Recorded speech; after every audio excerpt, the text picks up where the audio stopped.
Hello friends, welcome to Pebbles. நான் உங்கள் கோபி சுதா.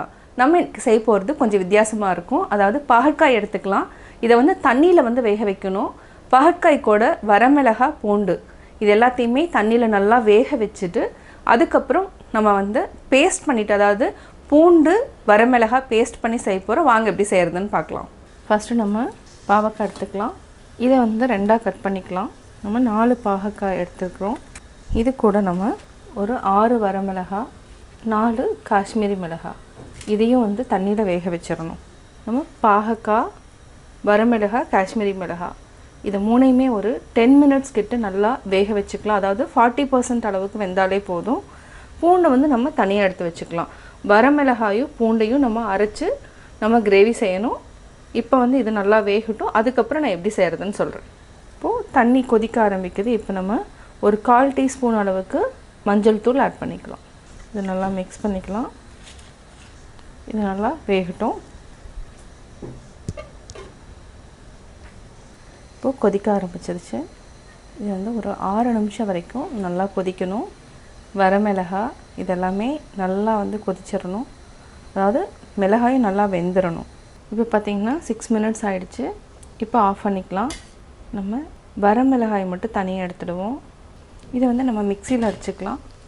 இது நல்லா சாஃப்டாகிடுச்சு. ஆறணும். பூண்டு இது ஒரு கைப்பிடி அளவுக்கு நம்ம எடுத்துருக்குறோம். அதாவது பெரிய பல்லாக இருந்ததுன்னா நம்ம வந்து ஒரு பூண்டு அதாவது ஒரு 20 பல் போட்டுக்கலாம். இதை வந்து அரைச்சி பேஸ்ட் பண்ணிக்கலாம். பூண்டு வரமிளகாய் இதை நம்ம பேஸ்ட் பண்ணி தனியாக வச்சுக்கலாம். அடுத்து வந்து இது பார்த்திங்கன்னா ஓரளவுக்கு நல்லா வெந்திருக்கு. அதாவது 40% அளவுக்கு வெந்திருக்கு. இதை வந்து நம்ம ஒரு க்யூப் மாதிரி கட் பண்ணிக்கலாம். பாவக்காயை நம்ம இந்த சைஸில் கட் பண்ணிக்கலாம். பார்த்திங்கனாவே அதாவது 40% வந்து குக் ஆகிடுச்சு. இதை நம்ம தனியாக எடுத்து வச்சுக்கலாம். இப்போ 3 டீஸ்பூன் அளவுக்கு நம்ம எண்ணெய் விட்டுக்கலாம். இது வந்து கடுகெண்ணெயாக இருந்ததுன்னா இன்னும் டேஸ்ட்டாக இருக்கும். நான் வந்து இன்றைக்கி நல்லெண்ணெயில் செய்கிறேன். இந்த வேக வச்சுருக்கிற பாவக்காயை நல்லா ஃப்ரை பண்ணி தனியாக எடுத்து வச்சுக்கலாம். தேவையான அளவு உப்பு சேர்த்துக்கலாம். இது 5லிருந்து 6 நிமிஷம் வரைக்கும் ஹை ஃப்ளேமில் வச்சுட்டு நம்ம நல்லா வதக்கிக்கலாம். அதாவது இது ஓரளவுக்கு வந்து ஃப்ரை ஆகணும். லைட்டாக மேலே வந்து தீஞ்ச மாதிரி வரணும். அது வரைக்கும் இதே மாதிரி நல்லா வறுத்துக்கலாம். பாவக்காய் நல்லா வெந்துருச்சு. அதாவது பார்த்திங்கன்னா இந்த மாதிரி கொஞ்சம் லைட்டாக தீஞ்ச மாதிரி இருக்கணும். ரொம்ப தேயக்கூடாது. இந்த அளவுக்கு வெந்தாலே போதும். இப்போ நம்ம கேஸ் ஆஃப் பண்ணிக்கலாம். அப்போ தான் வந்து இந்த பூண்டு பாவக்காய் குழம்பு வந்து நல்லா டேஸ்ட்டாக இருக்கும். இது வந்து நம்ம சாதத்துக்கு சப்பாத்திக்கு எல்லாத்துக்குமே நம்ம எடுத்துக்கலாம். இது கொஞ்சம் வித்தியாசமான டேஸ்ட்டாகவும் இருக்கும். தண்ணியில் வேக வைக்கிறதுனால கசப்பு அந்த அளவுக்கு நம்மளுக்கு தெரியாது. இப்போ ஆஃப் பண்ணிக்கலாம்.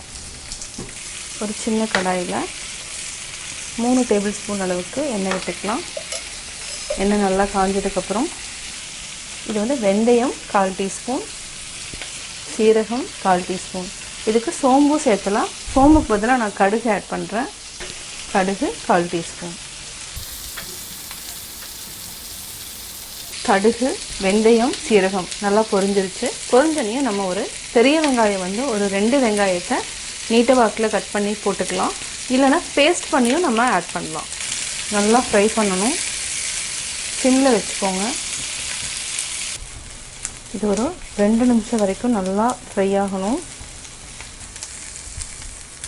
இது கூட நம்ம சேர்த்துக்கூடிய மசாலா என்னென்னு பார்த்திங்கன்னா கரம் மசாலா 1/4 டீஸ்பூன் அளவுக்கு ஆட் பண்ணிக்கலாம்.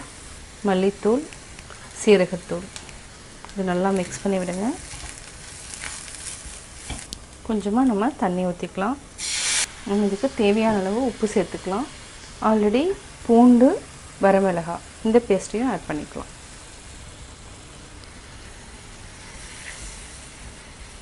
கொஞ்சமாக தண்ணி ஆட் பண்ணிக்கலாம். இது வந்து நல்லா எண்ணெய் மேலே வர வரைக்கும் ஃப்ரை பண்ணிக்கலாம். இப்போ மூடி வச்சுக்கலாம்.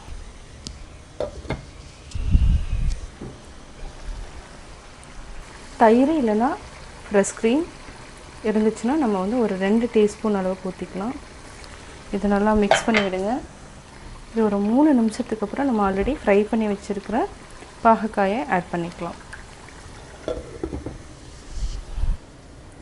3 நிமிஷம் ஆயிடுச்சு.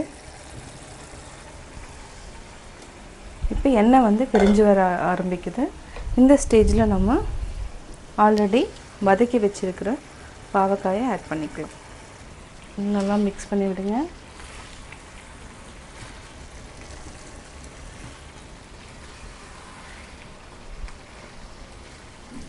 இதுக்கு கொஞ்சமாக உப்பு ஆட் பண்ணிக்கலாம். ஒரு 3 டேபிள் ஸ்பூன் அளவுக்கு தண்ணி விட்டாச்சு. இப்போ நம்ம மூடி வச்சுக்கலாம். நல்லா வெந்து அதாவது ஆயில் வந்து ரிலீஸ் பண்ணோம், அது வரைக்கும் மூடி வச்சுக்கலாம். அதாவது பூண்டு வரமிளகானோட பச்சை வாசம் போயிடும். 3 நிமிஷத்துக்கு அப்புறம் ஆஃப் பண்ணிக்கலாம். 3 மினிட்ஸ் ஆகிடுச்சு. பார்த்திங்கன்னா நல்லா வெந்துடுச்சு. இப்போ நம்ம ஆஃப் பண்ணிக்கலாம். சுவையான பூண்டு பாகற்காய் குழம்பு ரெடி.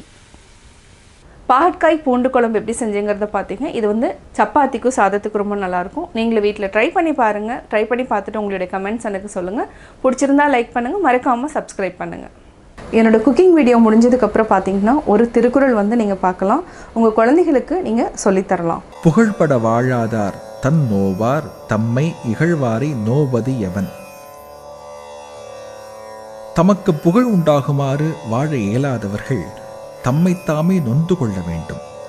அதை தவிர்த்து தம்மை இகழ்கின்றவரை நொந்து கொள்வது ஏனோ